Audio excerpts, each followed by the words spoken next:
বেলঘড়ায় পুকুর ভরাটের অভিযোগ, দাঁড়িয়ে থেকে কাজ বন্ধ করলো কাউন্সিলর, বিস্ফোরক বিধায়ক মদন মিত্র। তোমাকে আমরা ছেড়ে রেখেছি, পুলিশ অ্যারেস্ট করে নিয়ে গিয়েছিল।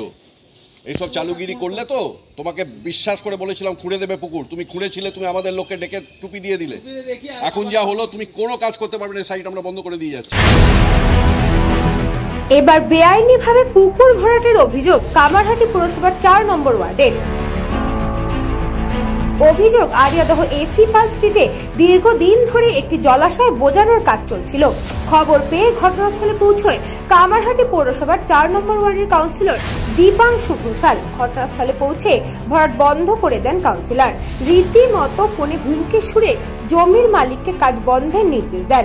বেলঘড়া থানার পুলিশ ঘটনাস্থলে পৌঁছয়। এই ঘটনা নিয়ে কাউন্সিলর জানান, এই ভরাট তারা আগেও আটকে ছিল, কিন্তু আবার কাজ শুরু হয়েছিল। দুজন গ্রেফতার হয়েছিল, আবার হচ্ছিল পুকুর ভরাটের কাজ। পুকুরের জায়গা ফেরত দিতে হবে বলে জানান। এরা হচ্ছে চূড়ান্ত অসভ্য এবং দুর্নীতিগ্রস্ত।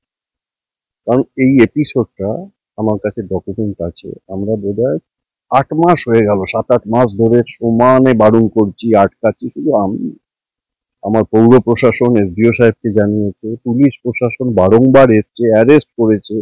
ওই পাটটায় জল খুঁড়ে দিয়ে আবার পুকুর করে দেবার কথা, তাও করেছিল, আবার সেটাকে ভায়োলেট করেছে। এবার এইটা রাস্তার মধ্যে, প্রাইভেট প্রপার্টি ভেতরে, সারাক্ষণ তো আমি লোকদের বলতে পারি না যে মনিটর করো, কিন্তু এখন যখন দেখছি ওরা কথা শুনছেই না, অবাধ্য, তখন আমাদের এটা পার্মানেন্ট সিল করে দিতে হবে। কিন্তু এই ঘটনা নিয়ে পাল্টা বিস্ফোরক বিধায়ক মদন মিত্র। যেভাবে একের পর এক অবৈধ নির্মাণ যেভাবে হচ্ছে, তাতে যে কোনো সময় বড় বিপর্যয় হতে পারে। পুলিশকে আরো সতর্ক ও তৎপর হতে হবে। পুকুর ভরিয়ে, জলাজমি ভরিয়ে পুলিশ অ্যারেস্ট করছে, পৌরসভা নোটিশ দিচ্ছে, তারপরও কাজ চলছে। তাহলে নোটিশটাই তো মূল্যহীন হয়ে গেল। কে সে রাজপুরুষ যে পৌরসভার নোটিশের পরেও চালিয়ে যায়? তাহলে হয় ভীষণ ক্ষমতাশালী, ক্ষমতা দিয়ে করছে, অথবা অন্য কোন রকম ব্যবস্থার মাধ্যমে করছে। এটা আমাদের দল কিন্তু মদত করবে না।